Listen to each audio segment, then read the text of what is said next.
Break Fix's History of Motorsports series is brought to you in part by the International Motor Racing Research Center, as well as the Society of Automotive Historians, the Watkins Glen Area Chamber of Commerce, and the Argetsinger family.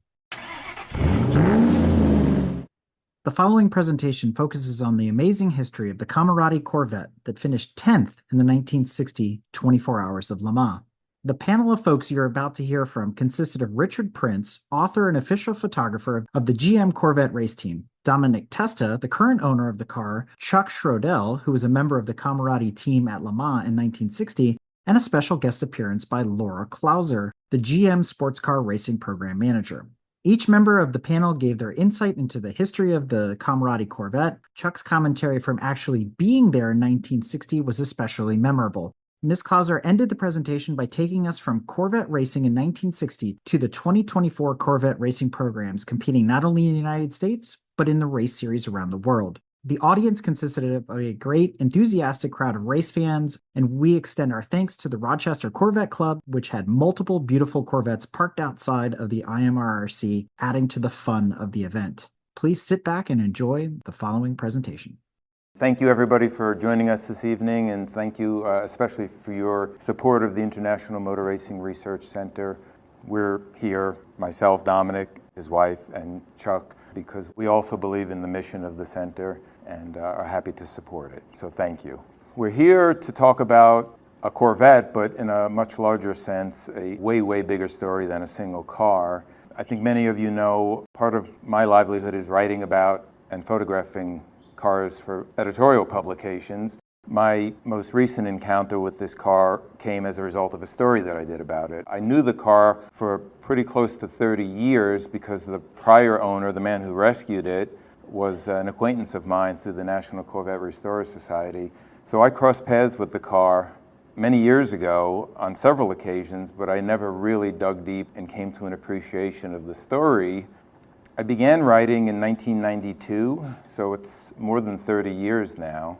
And I can say after considerably more than 2,000 magazine articles, lost count a long time ago, this is clearly the most interesting story that I've ever come across.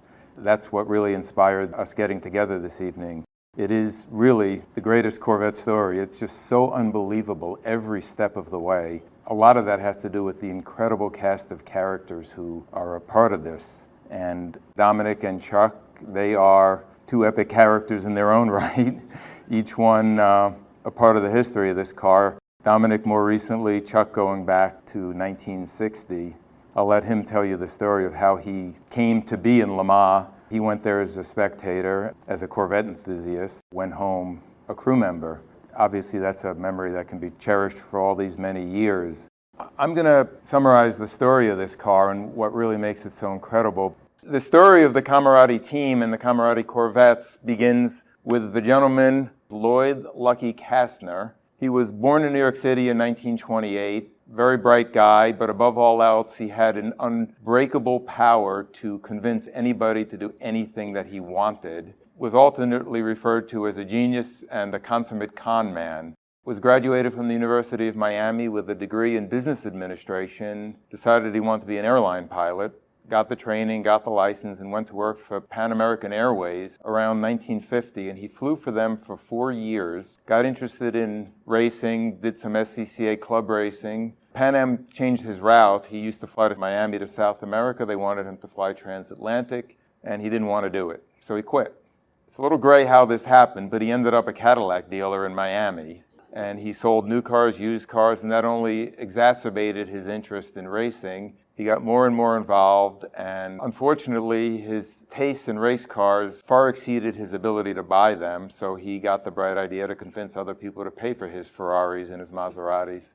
In March of 1959, at an SCCA club race on the Naval Air Station there in Opelika, he grabbed the announcer's microphone and he welcomed anybody who wanted to join him as a member of his racing club to help fund his way to Europe so he could race at Le Mans, Nürburgring, Targa Florio, everywhere else. And that was met with some scorn because he was talking to racers, any one of whom would have gladly welcomed the opportunity to go to Europe on somebody else's dime. But never underestimate, again, the power of Lucky Kastner. I'll tell you one super quick story about him that really summarizes his persuasive powers. At one point, later on, he convinced the Dow Chemical Company to be his racing sponsor. At that time, Dow Chemical was the world's largest producer of automotive antifreeze. Lucky Kastner was racing air-cooled Porsches. One person at that race who didn't laugh at Lucky was a man named Fred Gamble. Fred was a young journalist, recent college grad, and an avid racer, and he thought this whole thing sounded like a grand adventure. So he approached Lucky and said, "Hey, I'm in. I'll fund my own way. I want to go with you to Europe and serve as your PR guy. I'll pay for everything, and I'll just make my own way doing magazine stories about the racing." Lucky took him up on his offer. Instead of having him tag along as the PR guy, he said, "We're going to be essentially partners in this." Fred Gamble took several weeks and crafted a beautiful sponsorship proposal. He envisioned this as sort of like the American Olympic team of racing, because he knew Lucky Kastner, that if anybody could sell it, it was him. Lucky Kastner and Fred took the proposal, and they, without that much effort, landed Goodyear Tire and Rubber Company as a primary sponsor. Goodyear promised money, tires, technical support. Lucky Kastner then leveraged that. He had Goodyear Tire. This must be a legitimate operation, right? He had no money, no cars, no team, but he had Goodyear tires. That was in March of 1959. By the summer, he had arranged a meeting with Ed Cole and Zora Duntov. Ed Cole was then the general manager of Chevrolet, and Duntov was not yet chief engineer. I think his title at that time was Director of High Performance Cars for Chevrolet. A marriage was made in heaven. Chevrolet agreed to provide Camoradi Racing with 2 Corvettes, 2 complete competition-prepped cars, Rochester fuel injection, 4-speed, posi rear, heavy-duty brake and suspension, wide wheels, 24-gallon fuel tanks. Those cars were delivered through Don Stevens Chevrolet in Miami. The dealership initially did the race preparation. Those cars had a shakedown in Daytona Speedway. From there, they got loaded on a boat and went to Havana, Cuba for what was called the Gran Premio de la Havana. It was a major GT race in Cuba before trouble really broke out there. Jim Jeffords drove one of the Camoradi cars to a GT win there, and the team was off and running. After the race in Cuba, the next event was the 12 Hours of Sebring, and that was another epic event at the time. Then as now, it was America's premier endurance race. It was the birthplace of American endurance racing. By 1960, it was a major event that attracted competitors from all over the world. Fred Gamble was the team manager at that point, and he filled out the paperwork and he put himself down as a reserve driver. He told me it was really just for a laugh. He wanted to see his name in the program. He never expected to drive. The contracted driver for that car, Skip Hudson, didn't show. So Lucky Kastner said to Fred, "If you want to drive it, drive it."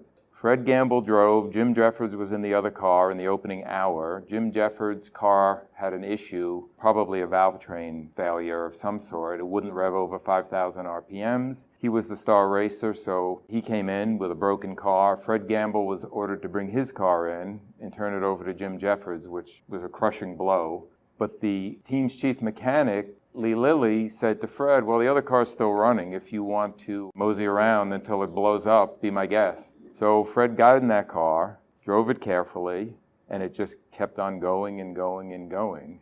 End of that story is that car finished the race with one driver, Fred Gamble, and I believe it is only the second occurrence in Sebring history where one person drove the entire 12 hours. The car had one problem. It had a fuel line fail.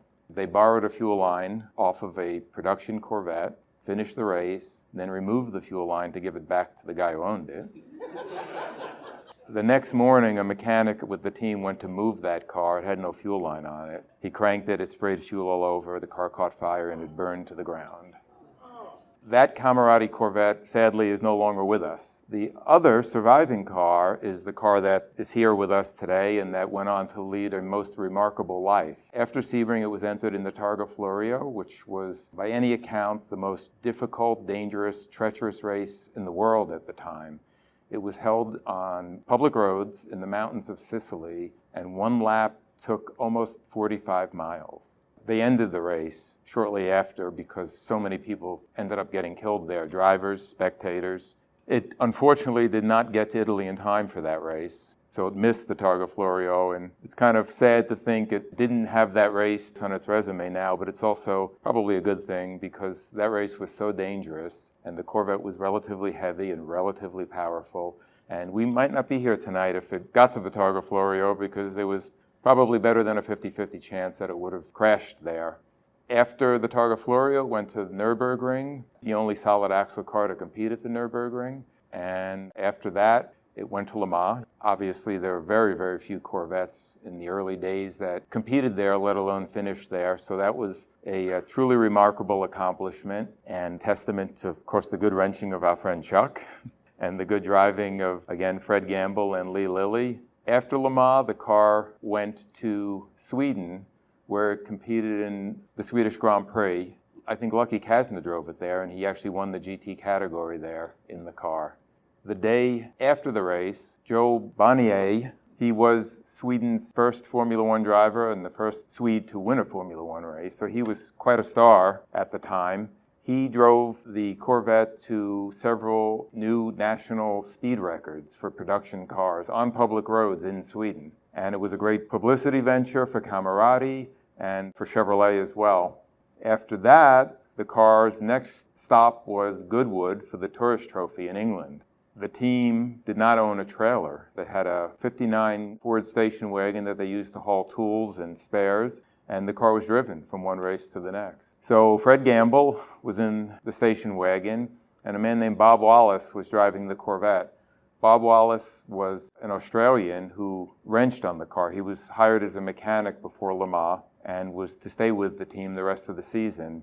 Bob Wallace was at the wheel of the Corvette. They stopped for lunch, and according to Fred Gamble, Bob Wallace maybe had one or too many drinks, and he fell asleep at the wheel, and he crashed the Corvette while still in Sweden. He went off the road into a ditch and rolled several times, landed on its wheels, but as you can see, it was very, very badly damaged. Bob Wallace went off to the hospital, was okay. The car ended up in a garage in the town where it crashed. Fred Gamble and Bob Wallace removed the engine and transmission, which they deemed to be the only pieces left of any use. Because they were treated well by the local police, they simply gave the car to the first policeman who showed up at the accident scene. And they presumed that he would maybe keep a few pieces, maybe sell a few pieces off of it, because the car was sort of now famous in Sweden. It was a new national speed record holder driven by a Formula One star. Off they went, and that was thought to be the end of the Camoradi Corvette. As an aside, the engine and transmission went back to the team's shop in Modena. Fred Gamble and Bob Wallace quickly sold it to a guy named Hans Tanner. Hans Tanner had a business called Techmac. He was an American, and he had this agency that served as an intermediary between overseas enthusiasts who owned Ferraris and Maseratis and the factories. So if you were an American or a Canadian or a New Zealander or a Frenchman and you didn't speak Italian and you couldn't deal with the Ferrari factory, you had Hans Tanner, and you'd send your Ferrari to him and he would bring it to the factory and he would, of course, be paid for that service. A gentleman sent Hans a 250F Maserati, a Formula One Grand Prix Maserati, that was supposed to go to the Maserati factory to get rebuilt. Hans Tanner decided the car really should have an American V8. So he had Bob Wallace and Fred Gamble install the Corvette's engine into this Grand Prix Maserati, and then he sold the car to a guy in New Zealand. It wasn't his car to sell, but he sold it anyway. The Maserati was uncontrollable. It had wrong weight distribution and too much power, and it was wrecked. The engine came out of the Maserati, went into an offshore racing boat. That boat sunk, and that engine, as far as we know, is still off the coast of Australia. The engine is still there. If anybody's ambitious and wants maybe to get the original engine for Dominic's car, you know where it is. This was in August of 1960. Fast forward 30 years. There's a man named Loren Lundberg. He lives in Glendale, Arizona. He was a Corvette enthusiast and a friend of mine, a good guy and an epic character.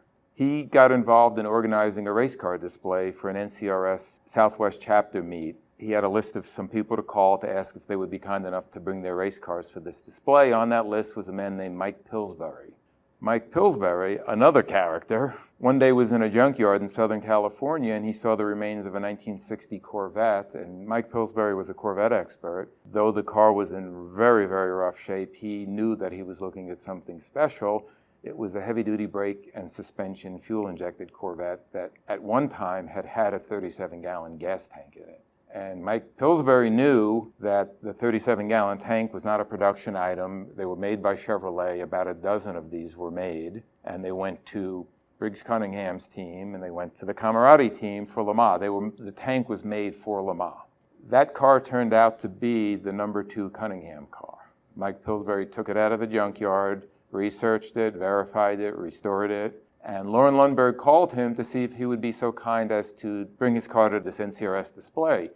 And in the course of the conversation, Pillsbury said, "Hey, you live in Glendale, Arizona, you must know Bob Wallace." And Loren Lundberg said, "I don't know Bob Wallace. Who's Bob Wallace?" And Mike Pillsbury said, "Oh, Bob Wallace was involved with Le Mans. He was one of the mechanics with the Camoradi team, and he's got a foreign car shop in Phoenix." So Loren Lundberg's ears perked up, and he said, "I'm going to pay Bob Wallace a visit." Bob Wallace, as I said, was an Australian. He lived in Italy for more than 15 years. After Camoradi, he went to work for an Italian team racing Ferraris. And in 1964, he went to work for Lamborghini, initially as a mechanic, but quickly rose in that organization to become the chief test driver and a very influential person at Lamborghini. So over the next 10 years, from 1965 until 1975, he profoundly influenced every car that Lamborghini made. In 1975, Ferruccio Lamborghini sold the company, and Bob Wallace didn't want to stay with new owners, so he quit. He and his wife considered going back to Australia, staying in Italy. Just like that, they decided America's where they ought to be. They had no connection, no reason to go any one particular place. They wanted to go someplace warm, and they wanted to go someplace with a decent population because he intended to open up an independent Ferrari shop. They picked Phoenix, Arizona. So the same Bob Wallace that wrenched on and crashed the Camoradi Corvette ended up in Phoenix, Arizona. Loren Lundberg was 10 minutes away, went to see him. Bob Wallace pulled that photo out of his desk drawer and said this was the end of the car. And Loren Lundberg questioned him, said, "Is it really the end? Maybe it survived. Maybe somebody fixed it." And Bob Wallace said, "Honestly, I don't know." Told him the story. We gave it to the cop, last I saw of it, but look at it. I doubt it survived. Well, Loren Lundberg became focused. Let's just say that. Anybody see the John Wick movies? Yeah, Loren Lundberg was the John Wick of Corvette people. He was determined to find out if this car survived, and if it didn't, where it ended up. And again, this was 1990, no internet. He had to do it the old-fashioned way. He had some names. He had a country, last known in Sweden. Bob Wallace said Fred Gamble was really the key. He kind of ran the whole operation, and he's somebody you should speak with. But he didn't know where he was. He hadn't spoken with him in 30 years. All he remembered was that Fred Gamble was involved with skiing in Colorado. So Loren Lundberg contacted ski associations, ski magazines, trying to find Fred Gamble. No luck. Then one day, Loren Lundberg was putting away some old issues of Road and Track magazine and thumbing through them, and something caught his eye. In an old issue of Road and Track, it was a letter to the editor from somebody named Fred Gamble, and it gave his city in the state of Colorado. Loren Lundberg called information, got Fred Gamble's phone number and address. Sent him a letter asking him 6 questions about the Camoradi Corvette. Didn't know if he'd get a response. A few days later, he got an 8-page letter that started with, "Well, you asked for it, you're going to get it." Fred Gamble, who passed away only a few months ago, had almost a photographic memory, and this was his life. After Camoradi, he went to work for Goodyear Tire and Rubber as their race operations manager. He set up their whole race operations in Europe and was intimately involved with virtually every form of racing in the 60s into the 70s. Land speed racing with Craig Breedlove. He was part of Ford's effort at Le Mans, Carroll Shelby, Shelby American, all the Cobra racing.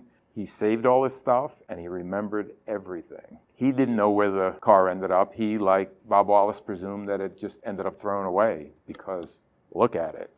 Well, Loren Lundberg wrote scores of letters. He contacted the Swedish embassy. He got a map out. He looked at the most likely route from the location in Sweden where the car had raced to Goodwood in England. He wrote the Swedish consulate and asked for every police agency on that route. His brother was involved with the Chrysler Town and Country Club, Woody Station Wagons. His brother happened to know a club member in Sweden, gave Loren the guy's contact information. Loren contacted him. It took a while, but that man sent Loren information about the police agencies and about how accident reports are made. Ultimately, he wrote letters to every police agency that could have possibly taken the accident report. At this point, it was about 32 years later.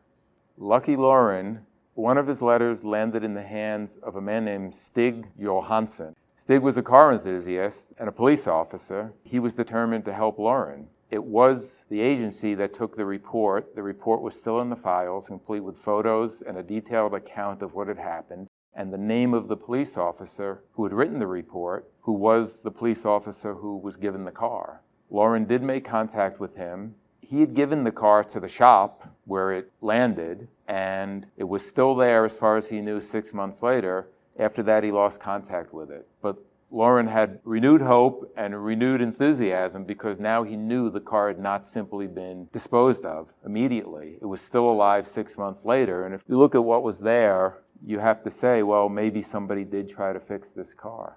Endless letters and endless efforts later, Loren Lundberg found the car. Stig Johansson, the police officer who made it his business to help Loren, the last thing Loren asked him for was, can you give me a list, the whereabouts of every 1960 Corvette that is road registered on the road in Sweden? Stig's reply was, a letter several weeks later, I have better news than that. Not only do you not need every 1960 Corvette that's registered in Sweden, I found the car.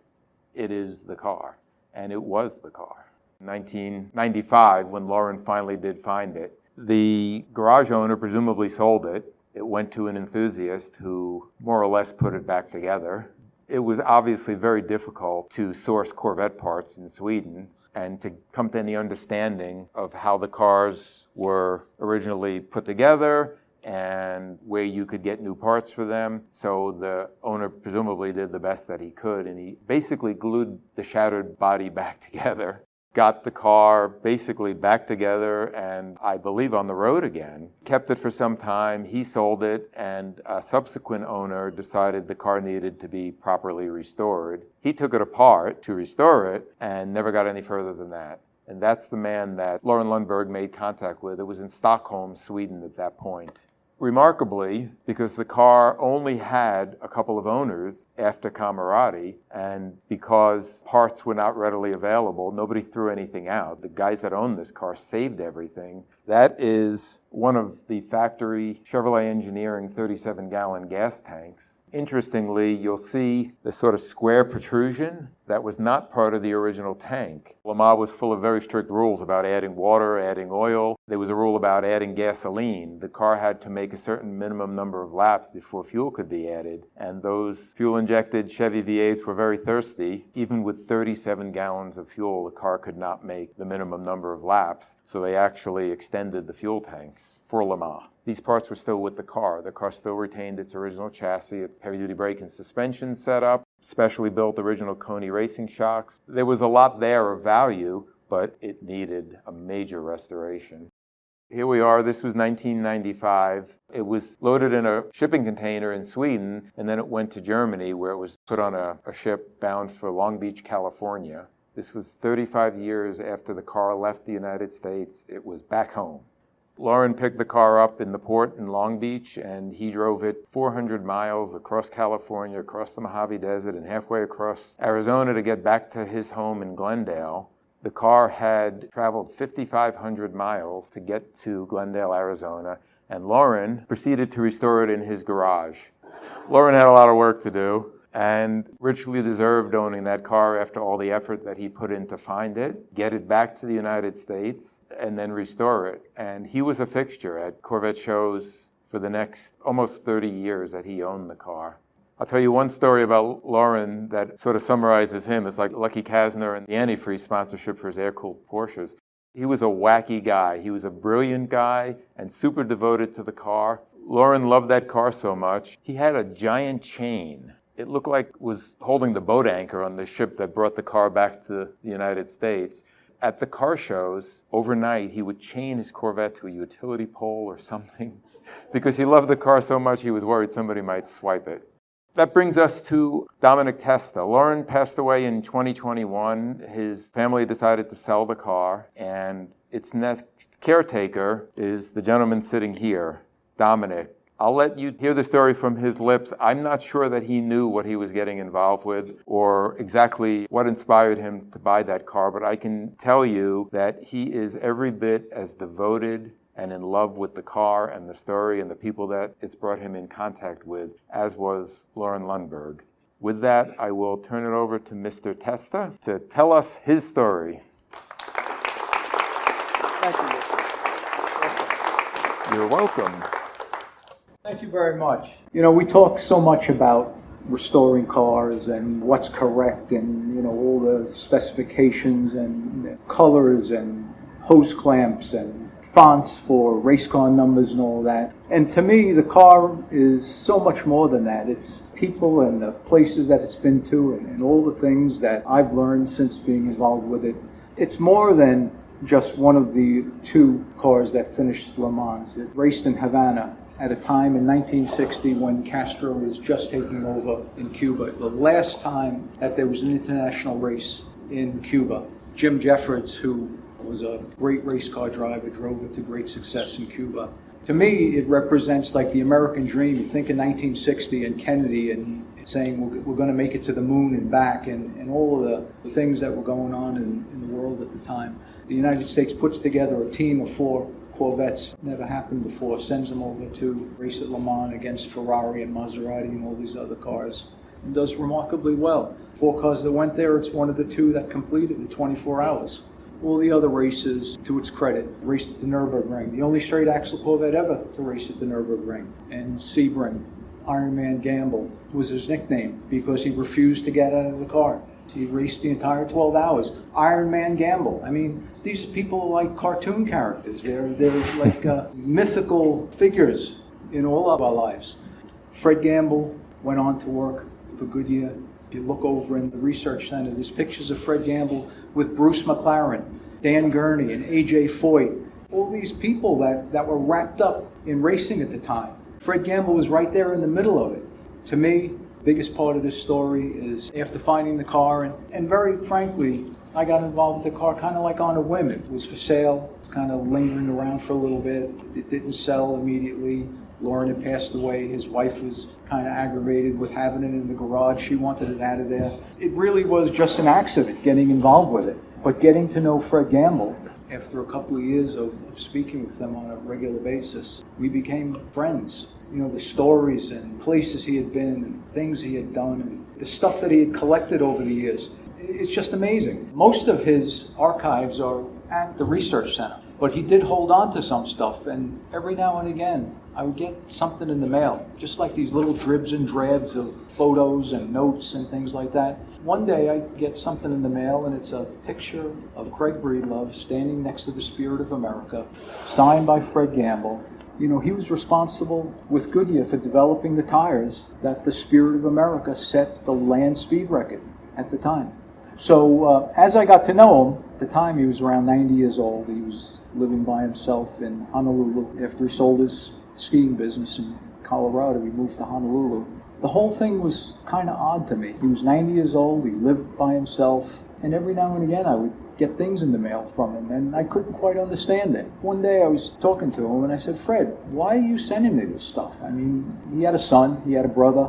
Don't you think this stuff should be with them? And he was like, nah, my son really never really cared too much about what I did and, you know, all of this stuff. You have the car, I would really rather you have it. I have an amazing assortment of these little dribs and drabs of stuff that didn't make it to the research center archives that he sent me. because he was getting older and I was kind of worried about him, I would call him every Saturday afternoon. He was in Honolulu. We were here in New York. Around 4 o'clock in the afternoon, I'd call him up, which was like 10 o'clock in the morning his time, and we would just chat for a little bit. And he would tell me some stories, and every now and again he'd remember something and say, oh, you know, by the way, here's this Walt Arfon story or whatever. One day, I called him on a Saturday afternoon, and he didn't pick up the phone. And I thought, well, you know, maybe he was busy doing something or in the bathroom or, you know, who knows what. I didn't want to bother him. I waited an hour or so. I called him again, and he didn't pick up the phone. I said, you know what, I'm going to wait till tomorrow. I'll try him again tomorrow. He had no computer, no cell phone, no, he didn't like any of that stuff. Just call him on his landline in his apartment. Sunday came and went, didn't pick up the phone. Like a week goes by, and I'm sitting at the kitchen counter with my wife. I can't get a hold of Fred. I don't know what's going on. I tried him again, and she says, well, you know, maybe we should try and call somebody to see if he's okay. So I ended up calling the Waikiki Police Department, which had a substation right around the corner from where he lived, and they were happy enough to send a police officer to do a well check on him. And it turned out he had slipped and fell and wasn't feeling too good, and he was, you know, they found him in his chair, and he's like, no, I'm okay. And the police officer handed my cell phone to him, and I talked to him for a couple of minutes. Yeah, that was that. But that's, to me, what this car is all about. You know, we all talk about restoring cars and painting cars and all this other stuff. It's all these people. As Richard had said, Loren Lundberg, kind of a wacky guy, kept meticulous records, unbelievably meticulous records in his search to find this car. When I went to buy the car, his wife wanted the car out of the garage, and she said, you know, I have all this other stuff. If you don't take it with you in the car, I'm just throwing it out because I've been stepping over it for the last 20 years. I want it out of here. So I open up one of the boxes and I look at it, and it's photographs and it's correspondences and it's telegrams and it's this and that. And I'm like, throw it out. With the reliable car carrier is out in front of the house, and I'm putting stuff in the trunk and throwing things on the front seat and filling up plastic bags with stuff and putting it under the engine compartment. So the car gets home, now I have these piles of papers. No rhyme or reason to any of it. So what I would do is every day on my way to work, I would just grab a handful of this stuff and I would take it with me. And I tried to organize it and get it in some sort of date order or subject order or whatever. Now my office was in Westchester at the time. So I'm flipping through the papers one day, and there's a letter in his stuff, and in the sidebar of the letter was some handwritten notes and a man's name and a telephone number. And the man's name was Chuck Schroedel. And it had an address, Bedford, New York. Well, I was in Valhalla in Westchester, and Bedford was probably 10 miles away. So I'm sitting in my office, Chuck is sitting at home, I have the car, he was there at Le Mans in 1960, and I have a cell phone number. And I'm like, this can't even really be. What could it hurt? Let me call the number. I dial it up, 2 or 3 rings later, he answers the phone, Chuck Schroedel. I'm like, excuse me, but are you Chuck Schroedel that was at Le Mans in 1960? And he's like, yeah, what's it to you? And it's the start of a beautiful friendship. And we've become fast friends. I try and travel around with him as much as we can. And we've done a lot of things together, and we've talked a lot together, and he's told me a lot of the things that he's done. Amazing guy, from race car driver, military police officer, New York Rangers goalie. It's just amazing. So yeah, the car's great. Restorations are great. Paint jobs are really cool. Black and white rims on the car, really cool. I asked Fred Gamble one day. He was a journalist and wrote lots of articles. And every time you asked him something, it was like a 2-hour explanation. So I said, Fred, and I was kind of intimidated by him because it was Fred Gamble. I said, Fred, what's the deal with the black and white rims that you see in all the pictures? And he was the Goodyear guy, right? Thinking I'm going to get this technical explanation on why it was whatever. And he says, that's all we could get our hands on. What? That's all you get? That was it. That's all we could get our hands on. That's what it's about to me. The people that I met, Richard Prince did a wonderful article in Corvette magazine, took awesome pictures. We talk Corvette and lots of other stuff all the time. Pip and everybody at the research center. Chuck, I can't thank you enough for all you do for me every day, every minute. My wife for putting up with me. It's just been more than I could have ever hoped for. Unfortunately, as Richard mentioned, Fred passed away a couple of months ago. You were probably the last person to have any kind of in-depth conversation with him when you were doing the research for the article. Yeah. Really happy you got a chance to talk to him. He was an incredible character. The stuff that legends are made of. That's what it's about to me. It's about the people. Car's great, people are better.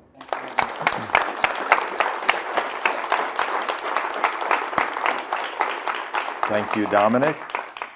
Next up is, I would have to say, the star of our show. It's simply amazing that somebody is with us who was at that race in 1960 and who was an integral part of it. As I said, it was a very unlikely sequence of events. The whole car story is an unlikely sequence of events. And how Chuck Schroedel ended up in Le Mans and a Corvette enthusiast is equally unlikely. I'll ask Chuck to come up here and tell us a little something of his story, how he ended up with the Corvette that he owned and how he ended up at the 24 Hours of Le Mans in 1960. I can tell you the days are long gone when you can just show up on a whim and find yourself crewing on one of the entrants there.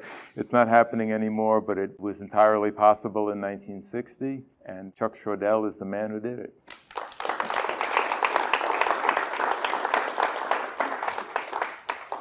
First of all, if it wasn't for Loren Lundberg and Dom Testa there,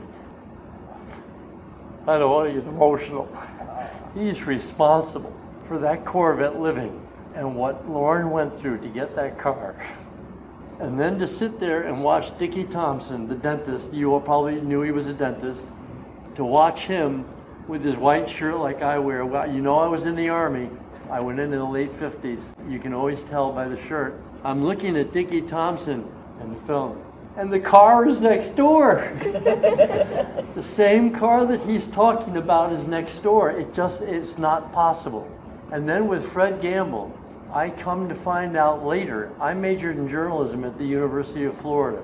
I went in after the Army in 1966 is when I got out, and I entered in 1961. I was a journalism major, as was Fred. And I didn't really put this together. There was no reason to put this together. But I remember some of my professors saying, you know, geez, 8 years ago, there was another guy that went through school here. And he used to write about the same things you write about. You know, drafting at Daytona, things like that having to do with cars. And then I come to find out as we progress, he also went to the University of Florida, as did I. It's just very, very hard to believe. How did I get involved with Corvettes? I'm a Corvette man. We got a bunch of Corvette people here. As an MP in Orléans, France, Orléans is the proper way you pronounce it, I pulled a lieutenant colonel over in the car.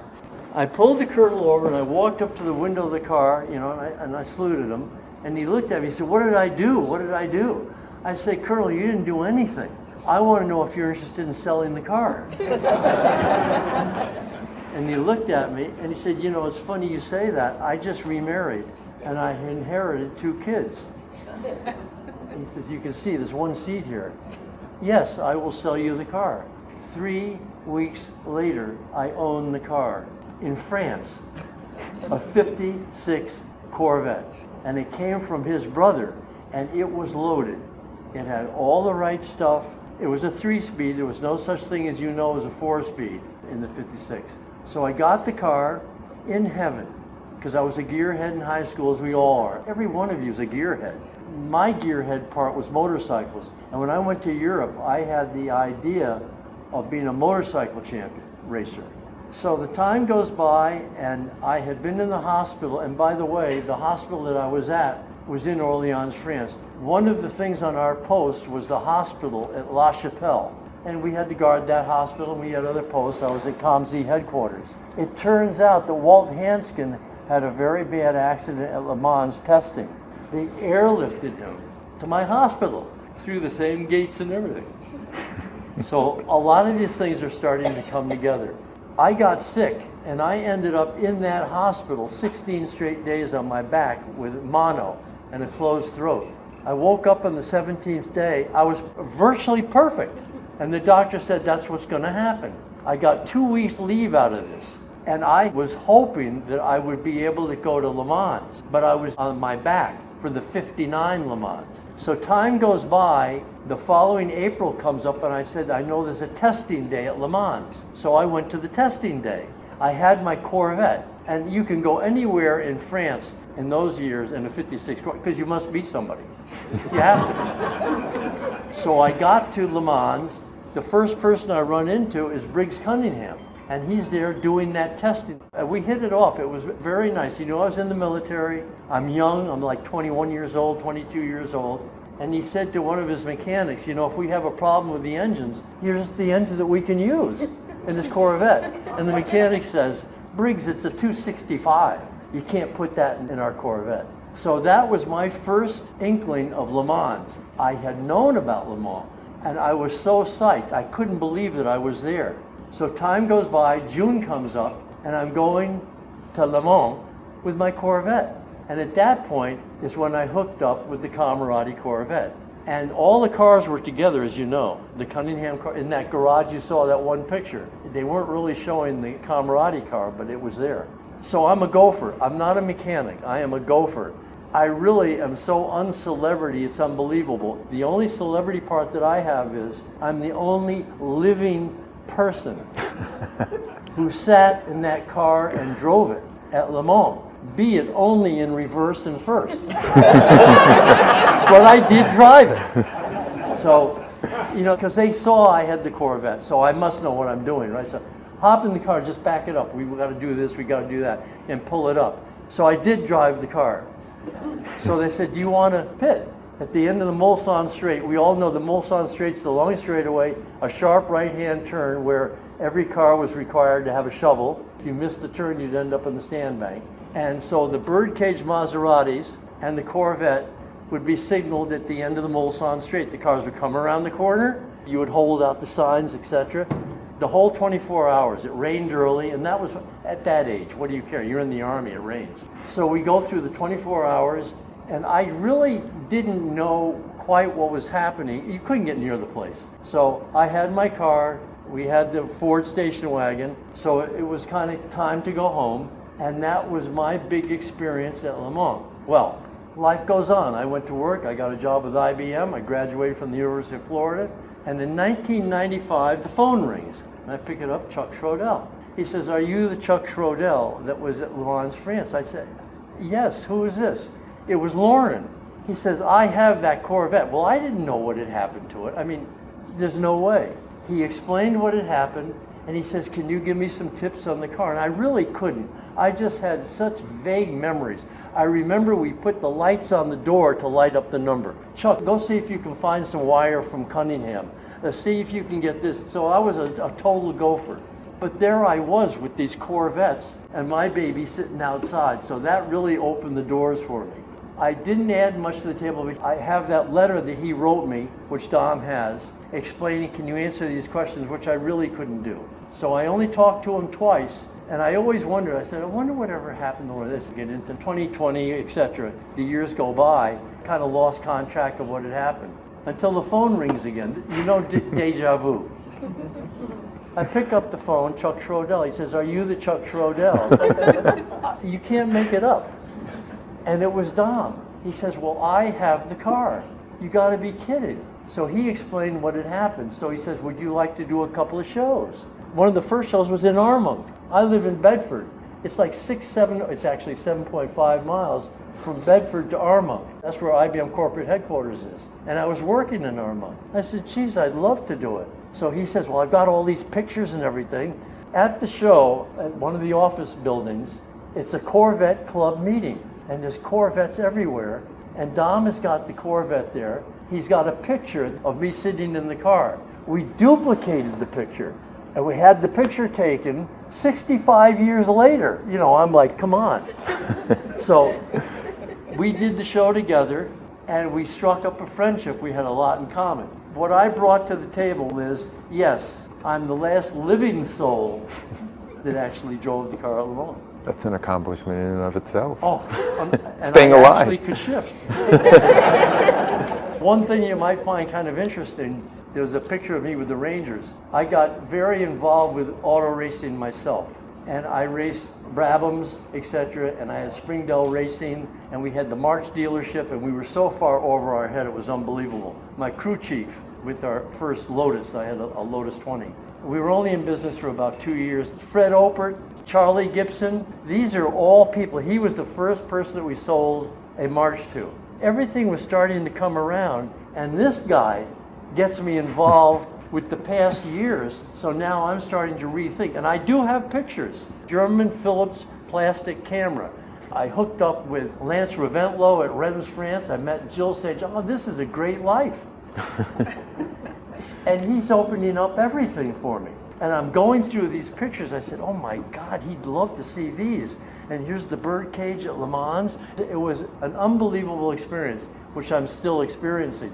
Well, I got to race here. My last race was in 1987 in a cup race because my wife at that time was the merchandising manager for U.S. Tobacco, Skull Bandit. She had to register all the products to sell, the licensing fees. And I was interested in buses, and I started a little bus company. And the chairman of the board of U.S. Tobacco said to Debbie, do you think Chuck could put together a bus trip to the Poconos? And we'll take U.S. Tobacco to see our Skull Bandit. Debbie comes to me and says, you're not going to believe what Lou wants to do. I said, well, I can do that. I have a lot of people that know buses. So I had my restored 1964 Greyhound. True, 35-foot Greyhound. And I got some of my friends with buses. We show up in Greenwich, Connecticut at corporate headquarters. Everybody's getting on. And I was doing fine until I got to the track. And I started hearing the cars. I was bit again. So I started to get back into racing. I went to the Buck Baker. Well, I kind of joined forces, became partners with him for about 3 years. We got very involved with the Skull Bandit. Oh, I even dipped for a while. I have my cup, right? And I said, I'm not going to sit on the back porch of a house in a rocking chair and say, I should have done that. After the Buck Baker driving school, of which Jeff Gordon showed up shortly thereafter. So I went to the school, did some ARCA races, and the last race was in August in the cup race. Rusty Wallace won the race. And I started last, but guess where I finished? Last. It was an experience, and I did it. I got out of the car, got into my Pontiac station wagon and drove home. And do you think I was high? I had done it, and it was over. In between there, the other fantasy was hockey, and I was the practice goalie for the New York Rangers from 1968, 1969, up until 82. Have we heard of Eddie Jockman, Jill Villamere? I'm in the locker room, they're putting their pads on. I'm actually shaking. So I did that for 11 years, and while I was with IBM, and IBM loved it. Oh my God. You've got to come see a presentation that Chuck's putting on to the customers. He's a practice goalie, by the way, with the Rangers. So, and I used to bring in goalie sticks from Jockman and give them away. So anyway, listen, I'm going on and on and on. I don't know if anybody has a question, but that's kind of where we are. We will invite questions in the end. We have one more surprise for you. First of all, let me just thank Chuck for being here with us.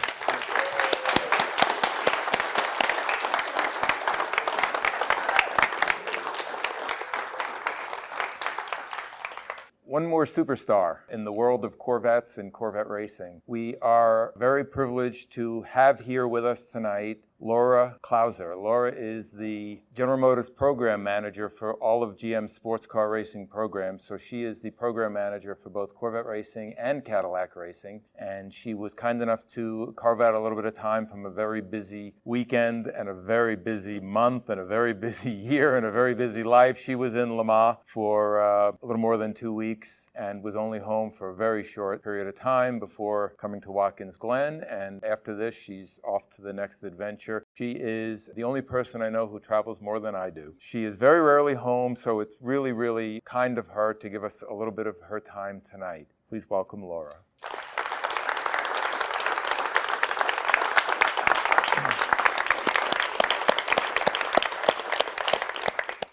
I really don't know how I follow something like this. This is impressive.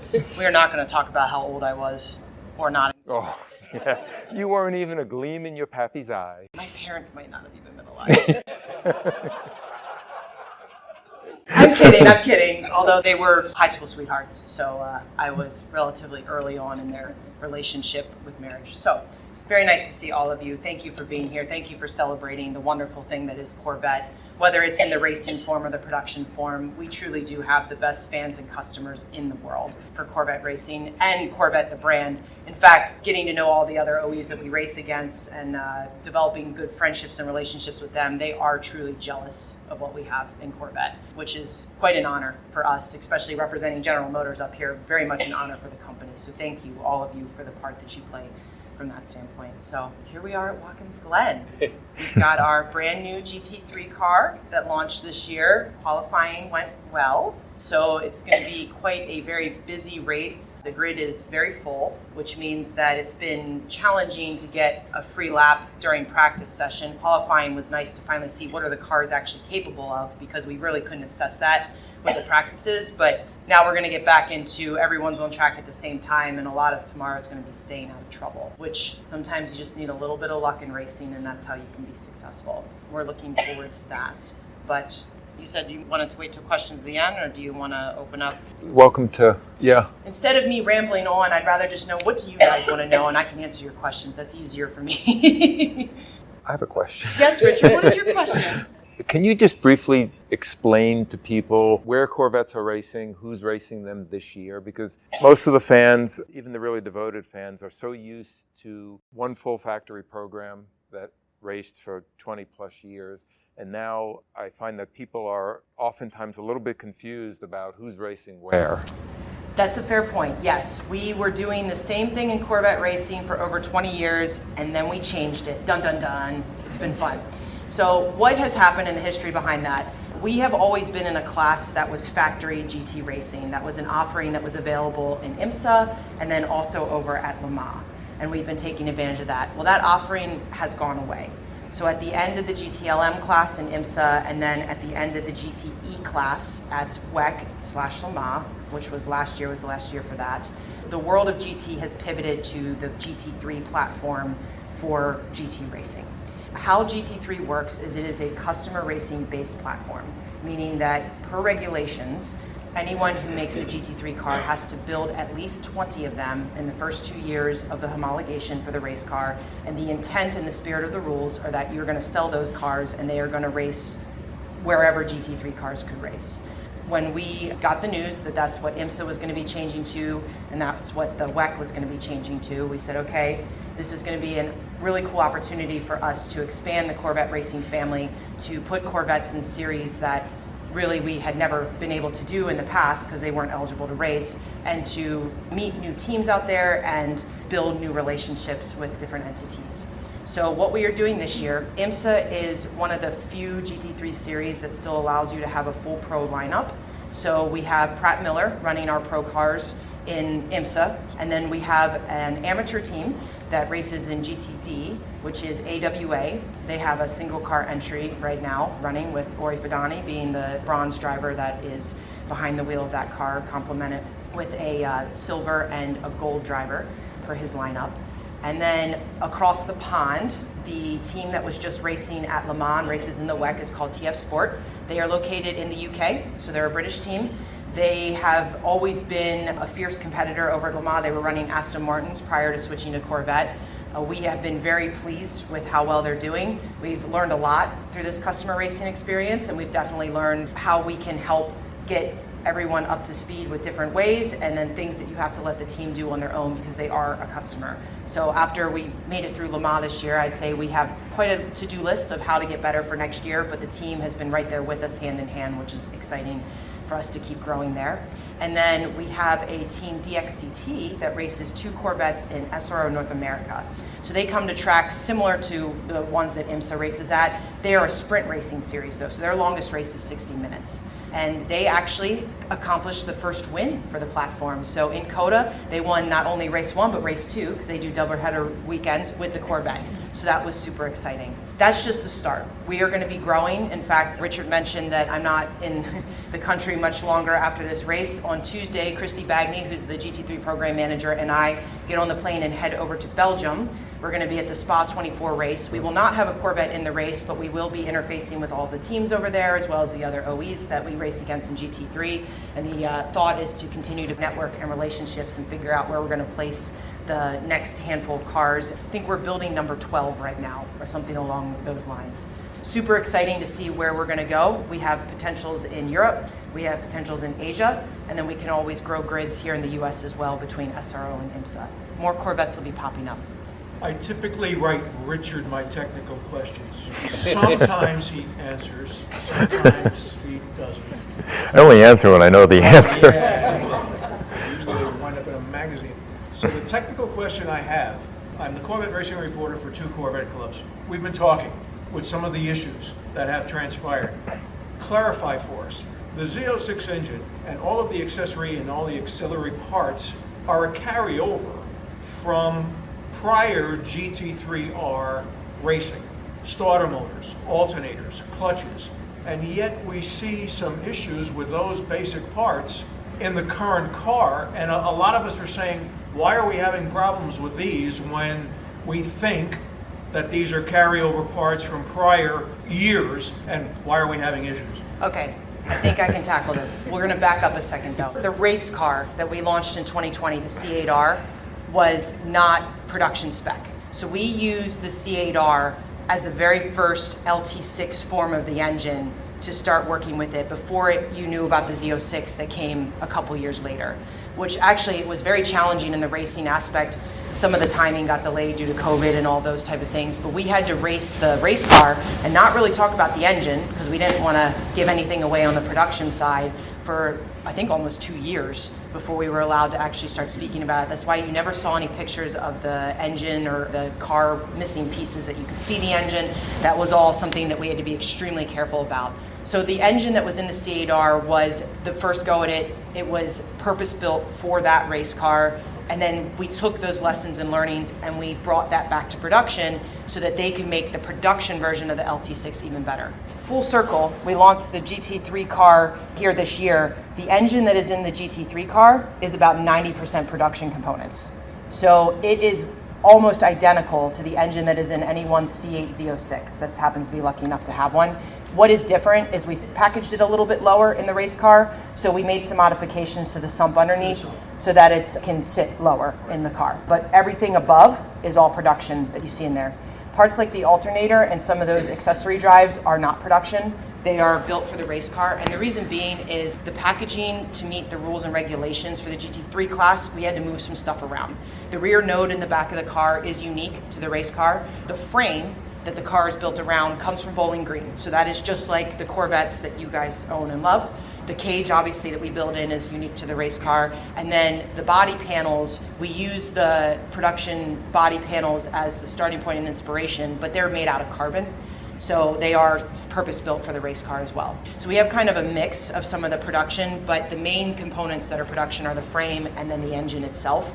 And then the rest of it are built around racing. Now, some of the parts that we're using in the C8 GT3 were very similar to what we ran in C8R, so we have been working between the two and understanding the lessons that we could carry over. We did still find some unique things. It is no secret that the launch of the car in Daytona for the GT3 was a little rough, but for those with short memories, when we launched the C8R in 2020, that Daytona was a little rough too.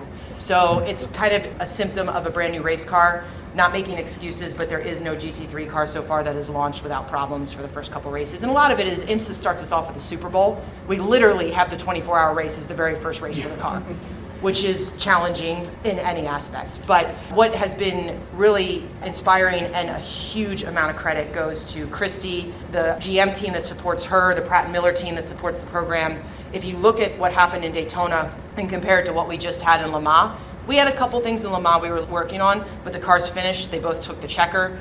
It was such a huge step forward. We're very excited, that we feel like we've got our arms around a lot of the things we were dealing with back in Daytona, and we've done a lot of hardening of the car and made it stronger. The alternator has been definitely a sticking point. We've done a little bit of work too, but we're getting there. And rappel on wood, it was not an alternator failure at Le Mans, so that was super exciting. Thank you very much. Of course. The Corvette Challenge was such a big thing. Will that ever come back in the world of racing and marketing? You know, it's funny. So I didn't even know we did a Corvette challenge until I've started coming to corrals and these things, and everyone keeps bringing up Corvette challenge. So I appreciate that you guys all were excited about it, but I kid. We have looked at stuff along those lines. I will say this, we really need to get a full arm around grasp of what we're doing with this GT3 program and how we support our customers before we go chasing something like that.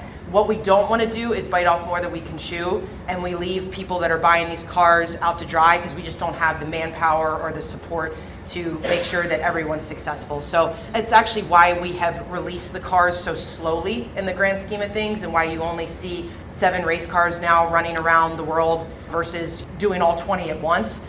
We wanted to step into this so that we left our customers in a situation where when they needed something, they could pick up the phone and call and get us, and we weren't busy chasing somebody else's problem. So I'd say that it's going to take us probably a couple years to really feel like we've got our feet on the ground solid and we've got a GT3 program that is healthy, the customers have what they need, that we're able to grow at the rate we want to grow, and then we could consider something along those lines. Are you satisfied with where the standing is so far with the GT3 program? Was it progressed to where you kind of expected to at this point? Would be my first question. I have the second question, which is big news today of Kevin Camoradi leaving Cadillac. Is there any word is this still going to be a Cadillac driver with another team, or do you know anything about what's going on there? We'll do the Cadillac one first because it's easy. We're not ready to talk about drivers for next year yet. So for the Corvette question, I would say that when we were getting ourselves ready to go to Daytona this year, we knew that it was not going to be perfect. Again, if you look back at history, there is no such thing as a perfect launch. It was all going to be about how we reacted to everything that we dealt with. Now, was the list a little bit longer than we were hoping for at Daytona? Yeah, it was. But we very quickly formed the SWAT team, if you will, that's been chasing down every issue that came up. Not one issue has been brushed under the rug. They are all tracked. They are all statused regularly. Considering and looking how we progressed from Daytona being the first race, and as we went race by race, Christy has a great chart that I love, that she lists out each of the issues that we had, and then she tracks it race by race, and you can see red was, we have this issue, yellow was, we got a plan, we're getting there, green was, it's solved. And you can watch the reds decrease and the green increase. I mean, that frankly is why we were able to do what we did at Le Mans, finish with both cars and not have all the issues that we saw back at Daytona. So I am very, very proud of the work that everyone's done. And I'd say at this point, we had a Le Mans similar to Daytona. That would have been a big deal and a problem. But since we did not, we see like, okay, we were able to get our hands around all of this. And I think it's a bright future for GT3 and Corvette. But at the start of the season, there were 2 cars in GTD, and now down to 1. What is happening with this second car? Are they not contractually obligated to be racing that car or doing something with it? This is the fun part of customer racing. This is why factory racing in some ways is a lot easier because you have a lot more control. When you own the budget for the whole thing and you are picking your team, you're picking drivers, you're picking all the things along that. With customer racing, we are at the mercy of what the customer is going to do. We are very selective about what teams we're working with, and we try to vet as much as we can. But at the end of the day, if a driver, and in the case of AWA, each of the bronze drivers own those vehicles, if he decides he doesn't want to do this anymore for whatever his reasons, there's nothing we can do to tell him otherwise, right? It's his money. He can choose to make that decision. And since he owns the car, it's his car. Where it's going to land or who's going to buy it, we're not sure. We're kind of waiting to see, like the rest of the world, to find out. At this moment in time, we're not entirely sure where it is, but it's stored somewhere, probably collecting dust. And as he's trying to work out where he's going to move it along. But I'd say that this has been probably the biggest lesson for our leadership to learn, and then for us too, is that you can't control everything, and that sometimes you have to just react, or you have to roll with the punches and make sure that you set up who you have for success and try to convince them to be good partners and show them the benefit of being good partners. The more that you lean in to letting us be partners, the more we can provide you with support and help you be successful. I actually have a question for Chuck. What you got to do is quite inaccessible today. Where do you think racing is really going, and how is it getting to see it now, I guess? The big complaint that I have, because I was out of racing for a while, is this IMSA series was very confusing to me. I'll be the first to tell you. I'm trying to read the different classes. Dom and I are struggling because it is really relatively new because this Corvette deal with Dom got me back into it. I've always been a fan of Formula One. I don't like the telecast. They don't do a thing for me. Talking about non-issues, and I want to learn more about Formula One, but it's almost after the opening lap, it's a non-event.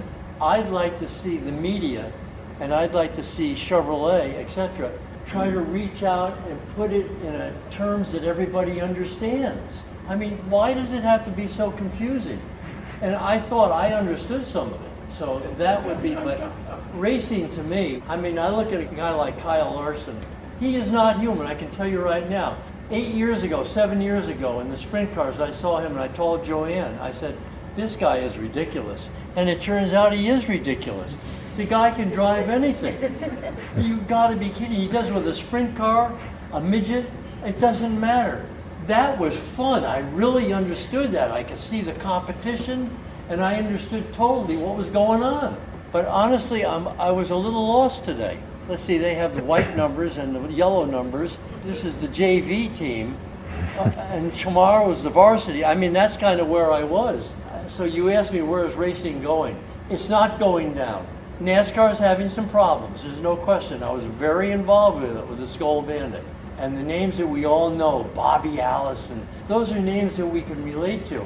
But I don't know if everybody's relating to it as much. And we're trying, like IBM, hey, the customer's right. There's a culture. So let's keep the culture there. Let's get the customer. You've got to listen to them. What do they want to see? I'm going on and I apologize, but hopefully that No, I didn't.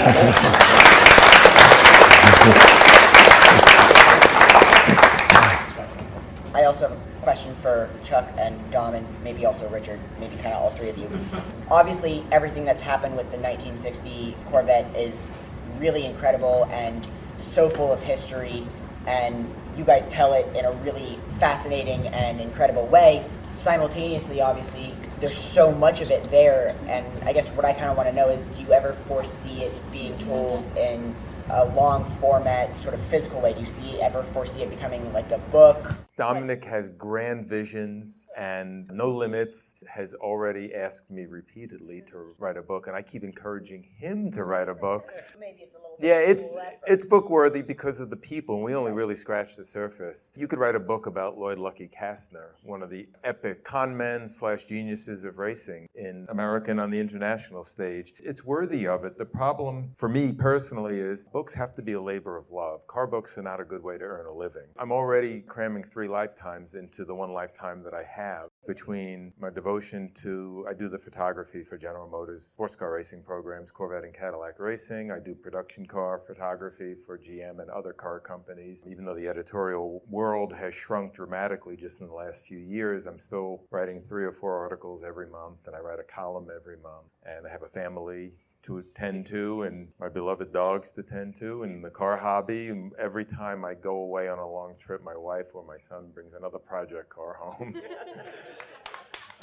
So the short answer to your question is yes, it deserves either a book on its own or certainly to be part of a larger book, and I think it'll happen one day. It's just not the right time, certainly for me, but it could be the right time for Dominic.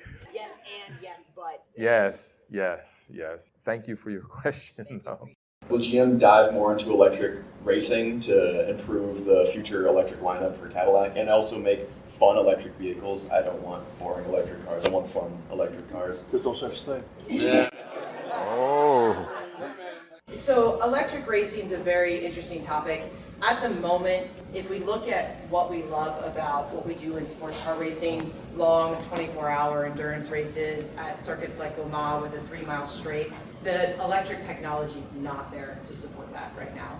In Le Mans, I don't even know how many laps you get in a car like that before you have to come in and charge, because you're at watt quite a bit for that situation. But so what we are doing, especially with the hypercar with the Cadillac, is to find a way to mate the electric technology of the hybrid with the combustion engine and to really get the goodness out of both. So what that means is that we've solved the problem of drivers not being able to launch the car out of the pits, because now they do push a button, the electric motor takes them out, the engine fires up before they hit the track, and away they go. And then also the electric engine will give us a boost depending on where we're at on the track and help us control the power to the regulations that we have on the torque axle in the back of the car. So it's finding those ways to incorporate both and lean on each other. And it's been fantastic learning for us because yes, there's still the combustion engine in the car, but the control system that we have to create to power everything and how we get it to talk to each other and integrate, and what we're doing with the braking system and how we're regenerating energy from that,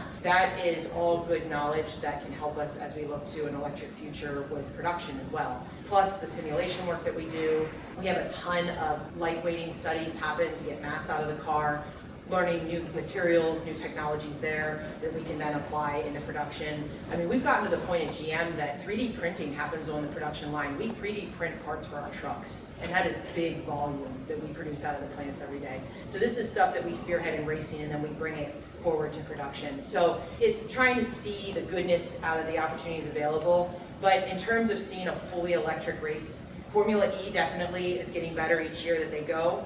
I don't see an electric car replacing what we do at Rolex 24 here at Watkins Glen at Le Mans in the near future. I think that's probably not even in the medium future. We got a little bit while to go from a technology standpoint, mainly with charging and how we would bring the battery in and get it all juiced up again.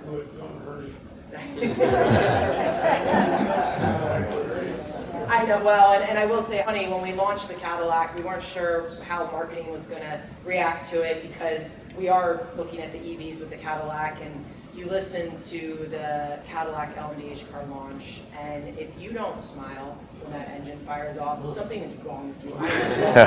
So, and they jumped right in and embraced it. We are unofficially the best sounding race car, I think, on the track. I mean, that's a very biased opinion, but a lot of people have told me that too, so I just data. So. I can make that official. I had British people tell me the American car sounded the best at Le Mans, so there you go. Kind of on the development cycle, it's the second year after the Cadillac, new Cadillac prototype.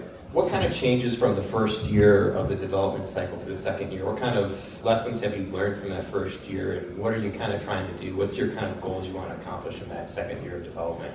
A lot of our areas that we were able to work on was the control system, and a lot of that's based on the fact that that is not constrained as much from the homologation. We cannot change any body panels on the car. We are strictly locked into what we submitted. The engine, we can't really modify that too much. Those things are locked down. So really, it's the electrons, how they talk to each other and how the systems work. That's the stuff that we can work on and change. So we've looked at our control systems, we've worked with the suppliers that support us there, seeing how can we be more efficient and how everything talks to each other so we're not overloading systems. So I'd say the biggest gain that we had from Rolex last year to Rolex this year and Le Mans to Le Mans was that we know the car better now and everything talks to each other and the systems much better.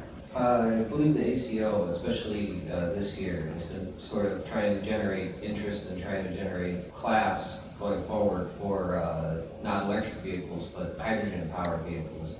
I recall several years ago now, GM Chevrolet had a pilot program for a hydrogen-powered Equinox here in New York. Is that something that GM would look into for racing, or based on the outcome of that pilot program, is that something that GM's not really interested in pushing forward with? We still have some hydrogen work. We actually joined forces with Honda a few years back to work on the hydrogen space. I think just making sure that we keep our toes in technology that's out there.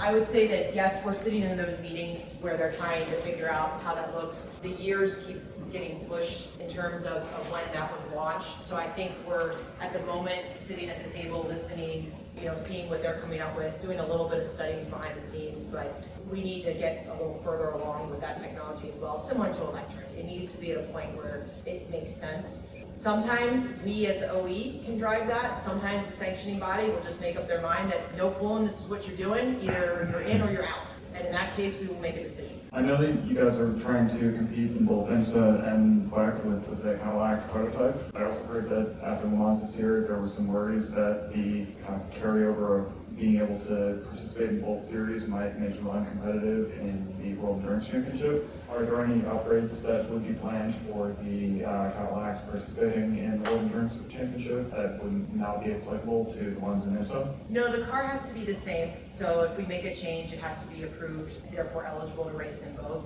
I would say that we're always working to make sure that we've got the best possible package, whether we're racing over in the WEC or we're racing in IMSA, but always shooting towards that win. But at the end of the day, we won't be able to have changes that are only applicable to one series but not the other. Will the potential Formula One program have any effect on the Cadillac sports car program? We are very excited for the opportunity to grow motorsports with F1, and it will be a great addition to our motorsports package.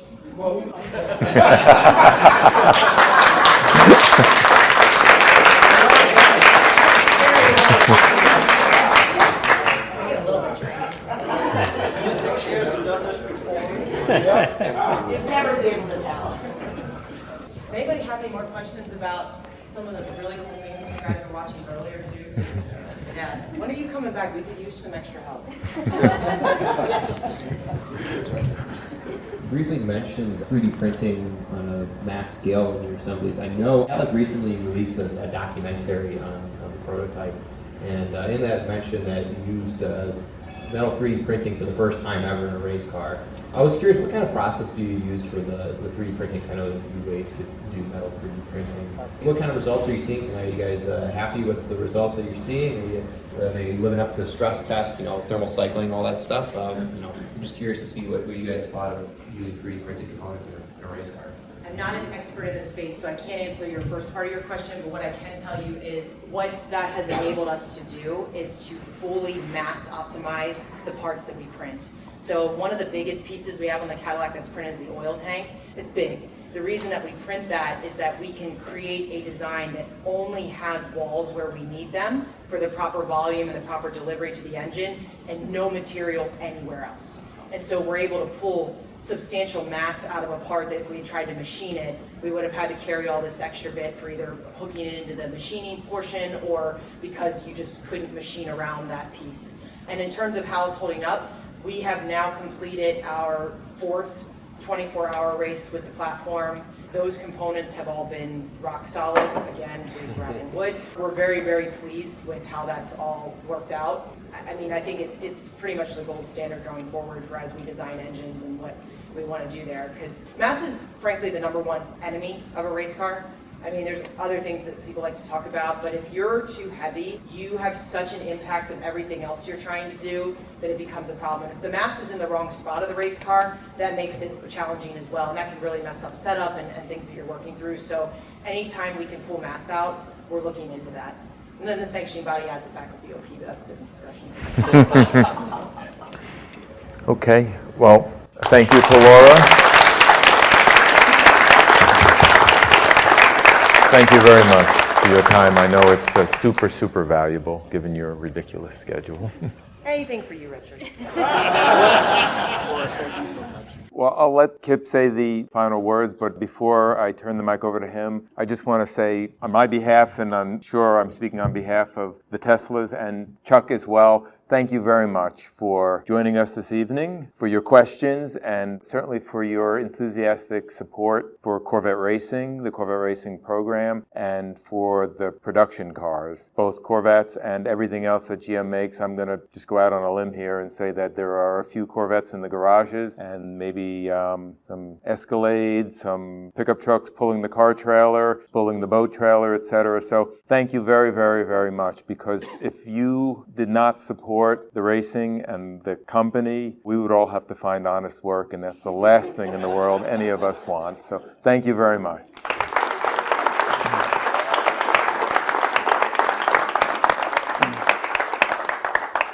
Well, I don't know about you, but I thought that was just fantastic.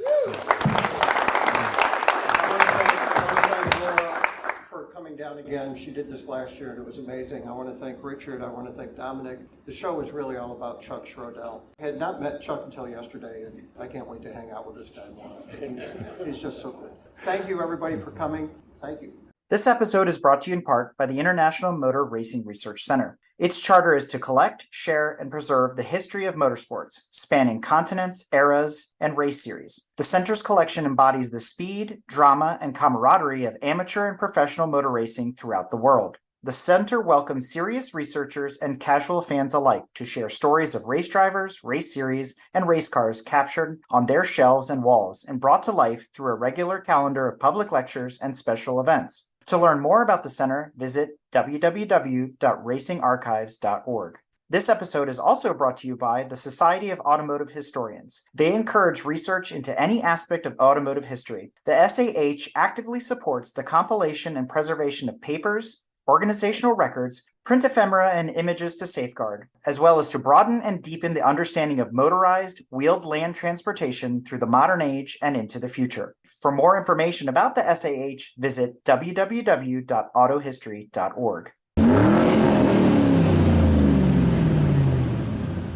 We hope you enjoyed another awesome episode of Break Fix Podcast, brought to you by Grand Touring Motorsports. If you'd like to be a guest on the show or get involved, be sure to follow us on all social media platforms at Grand Touring Motorsports. And if you'd like to learn more about the content of this episode, be sure to check out the follow-on article at gtmotorsports.org. We remain a commercial-free and no annual fees organization through our sponsors, but also through the generous support of our fans, families, and friends through Patreon. For as little as $2.50 a month, you can get access to more behind-the-scenes action, additional pit stop minisodes, and other VIP goodies, as well as keeping our team of creators fed on their strict diet of Fig Newtons, gummy bears, and Monster. So consider signing up for Patreon today at www.patreon.com/GT Motorsports. And remember, without you, none of this would be possible.